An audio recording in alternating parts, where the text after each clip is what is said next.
Halo semuanya, selamat pagi. Kalau kata pepatah itu, tak kenal maka tak sayang. Maka dari itu, biar sayang, kami mau perkenalkan diri kami dulu nih. Kami dari kelompok 6.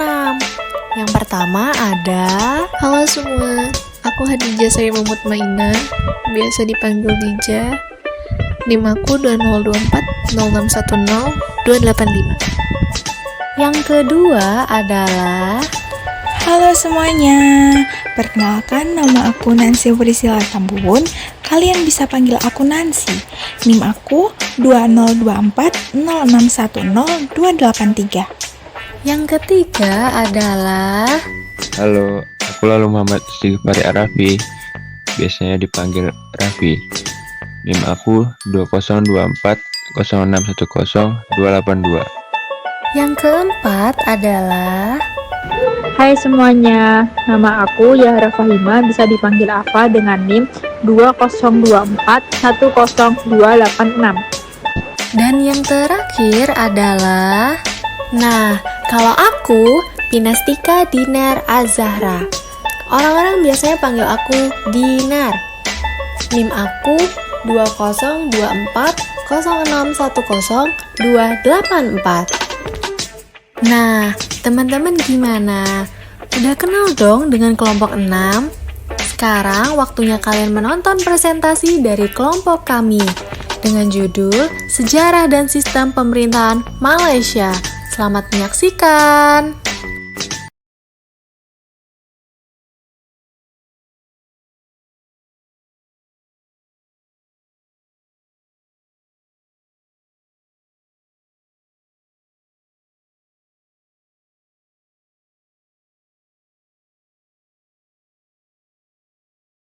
Sejarah terbentuknya Malaysia. Pada era kolonial, awal mula pembentukan Malaysia dapat ditelusuri dari era penjajahan Britania Raya di Semenanjung Malaya yang dimulai pada akhir abad ke-18.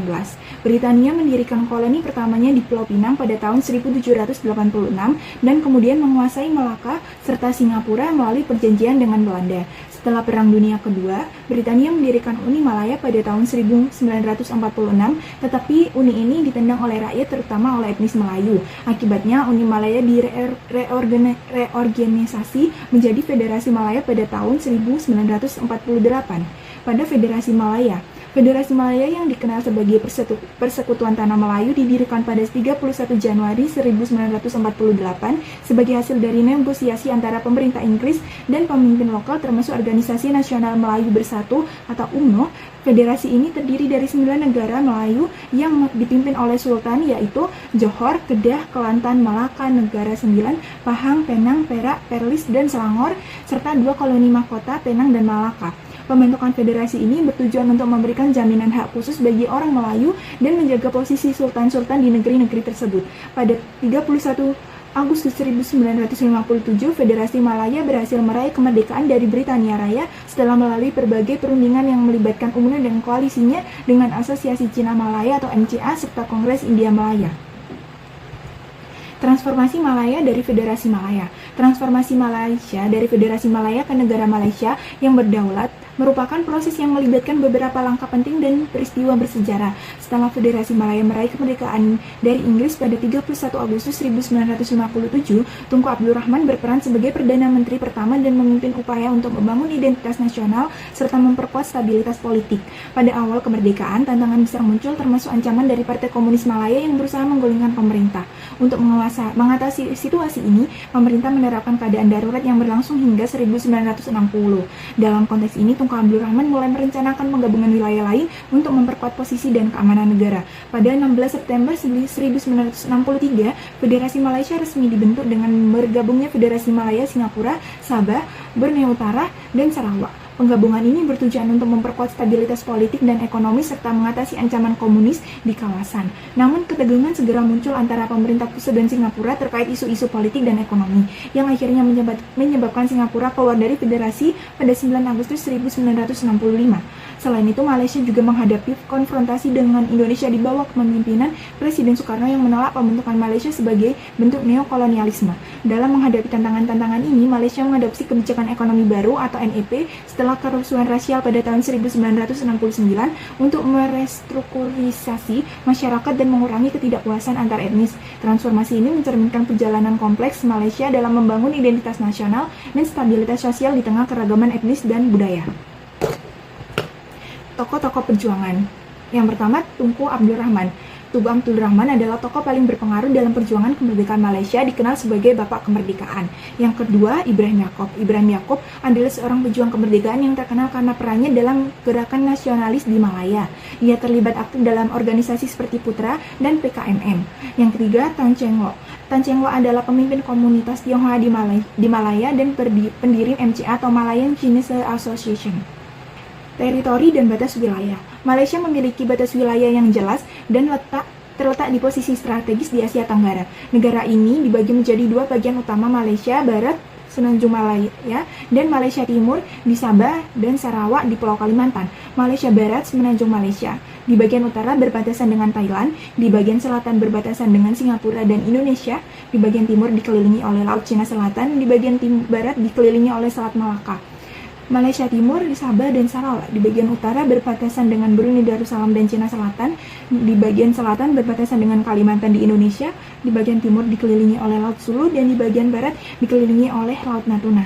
Letak astronomis negara Malaysia. Malaysia terletak antara 1 derajat lintang utara sampai 7 derajat lintang selatan dan 100 derajat bujur timur sampai 120 derajat bujur timur.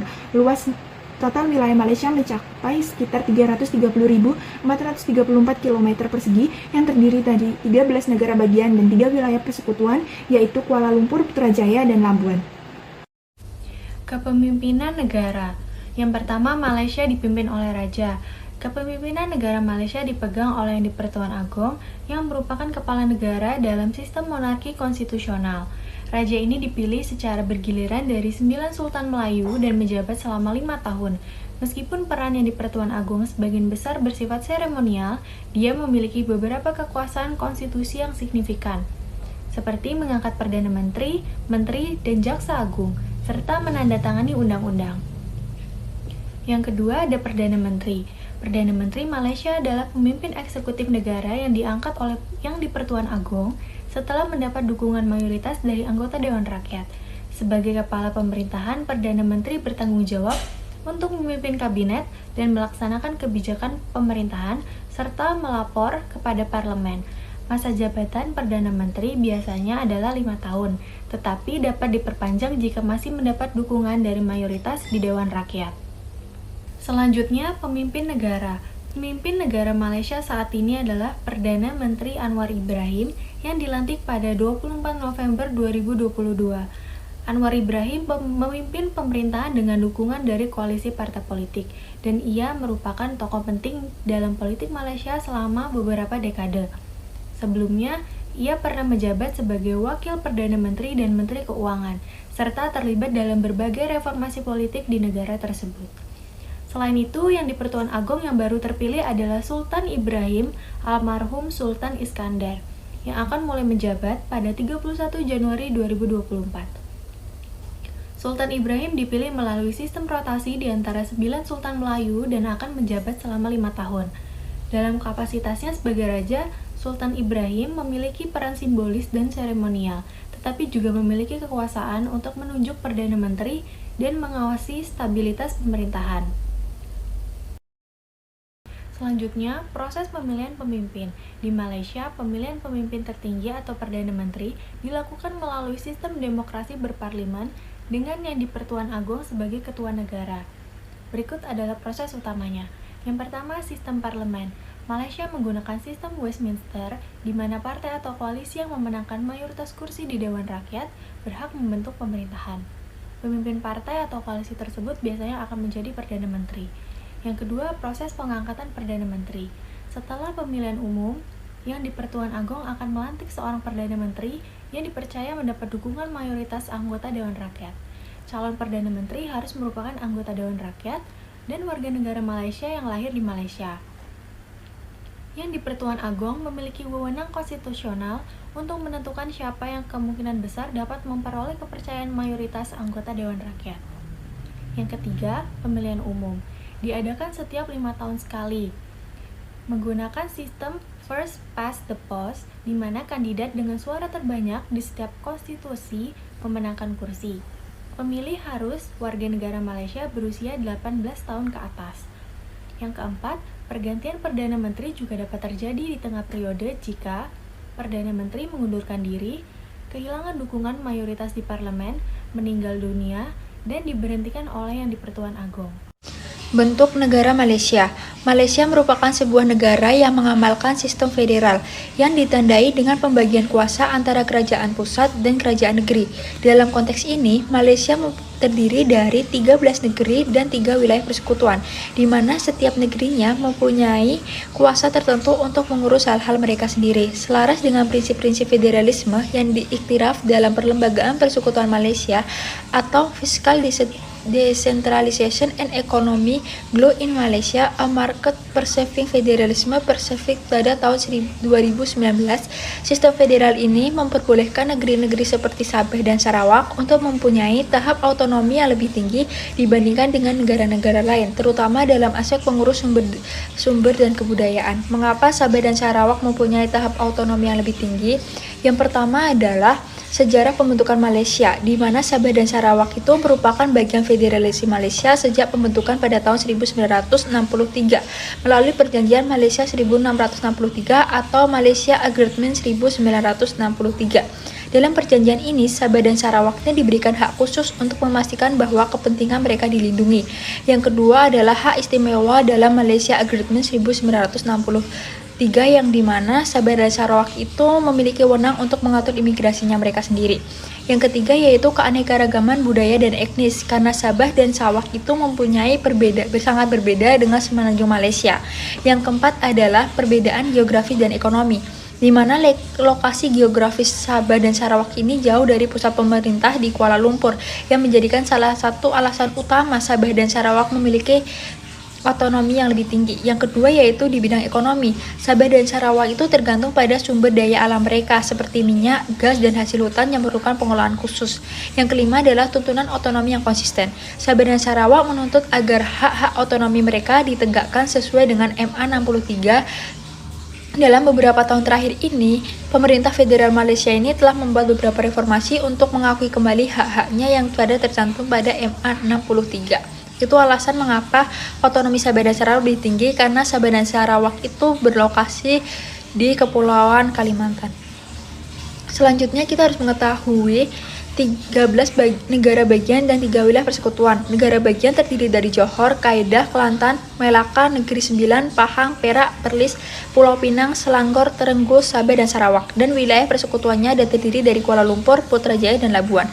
Lalu ada aspek penting dalam mengenai bentuk negara Malaysia yang sentimen anti-federal ini yang muncul di sebagian negara, yaitu di negara Sabah, yang dimana dia tidak puas terhadap pelaksanaan hak otonomi yang dijanjikan dalam perjanjian Malaysia tadi, yang mencerminkan bahwa federal Malaysia itu mempunyai aspirasi yang berbeda antara pemerintahan pusat dan pemerintahan kerajaan, yang membuat mereka akhirnya bercabaran.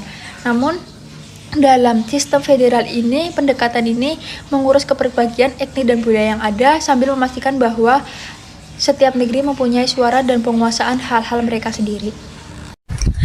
Sistem pemerintahan. Malaysia merupakan negara Asia Tenggara yang berbatasan dengan Indonesia, Thailand, Brunei, dan Singapura.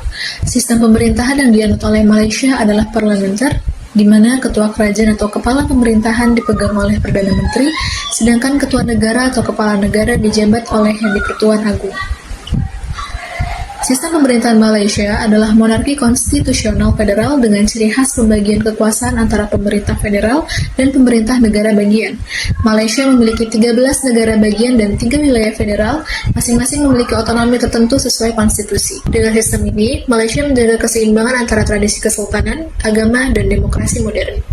Sistem pemerintahan Malaysia adalah monarki konstitusional federal. Kepala negara adalah yang di-Pertuan Agung, dipilih secara rotasi dari 9 sultan setiap 5 tahun. Kepala pemerintahan adalah Perdana Menteri yang memimpin kabinet dan bertanggung jawab kepada parlemen bikameral atau Dewan Rakyat dan Dewan Negara. Selanjutnya, bentuk pemerintahan negara Malaysia. Bentuk pemerintahan Malaysia adalah monarki konstitusional federal.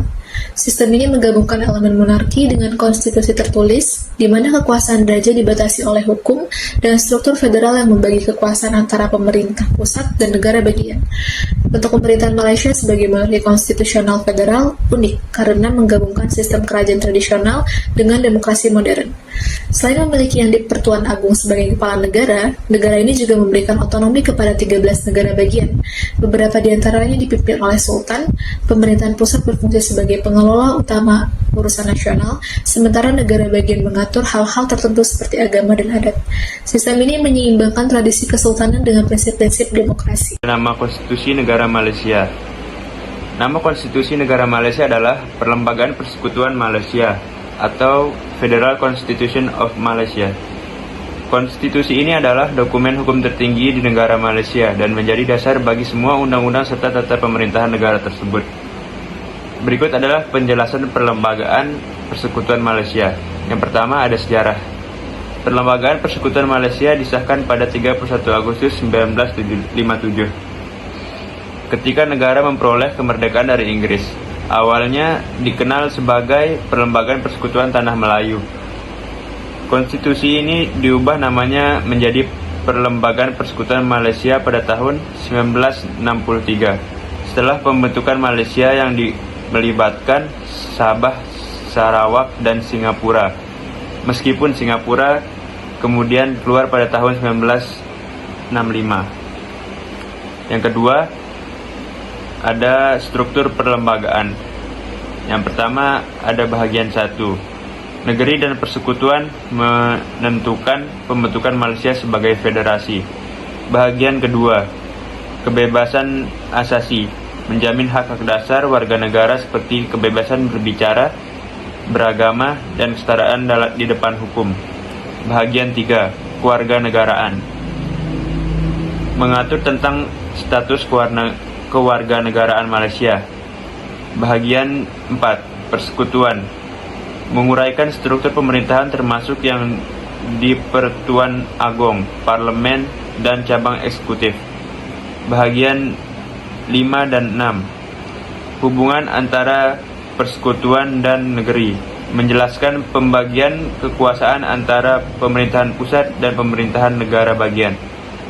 Bahagian 7, mengatur kebijaksanaan keuangan nasional. Bahagian 8 sampai dengan 13, ketentuan lain, termasuk bahasa kebangsaan, keistimewaan Melayu dan pribumi Sabah serta Sarawak, serta tata cara amandemen konstitusi. Yang ketiga, prinsip utama dalam perlembagaan. Prinsip utama dalam perlembagaan ini dibagi menjadi 4. Yang pertama ada sistem monarki konstitusi. Malaysia dipimpin oleh yang di-Pertuan Agong yang dipilih secara rotasi dari 9 Raja Melayu. Yang kedua, sistem demokrasi parlementer. Wewenang legislatif berada pada Parlemen Malaysia yang terdiri dari Dewan Rakyat dan Dewan Negara. Yang ketiga, hak-hak istimewa. Menjamin hak-hak istimewa orang Melayu dan pribumi Sabah dan Sarawak tertuang dalam artikel 153. Yang keempat, persekutuan dan otonomi. Negara bagian Sabah dan Sarawak memiliki hak otonomi yang lebih besar dibandingkan negara bagian lainnya. Yang terakhir, keempat, kedudukan perlembagaan. Perlembagaan adalah dokumen supremasi yang tidak boleh dilanggar. Semua undang-undang yang bertentangan dengan perlembagaan dianggap tidak sah. Dengan demikian, Perlembagaan Persekutuan Malaysia berfungsi sebagai fondasi hukum untuk menjalankan pemerintahan, melindungi hak asasi manusia, serta menjaga harmoni sosial di negara multietnis dan multikultural ini. Sekian.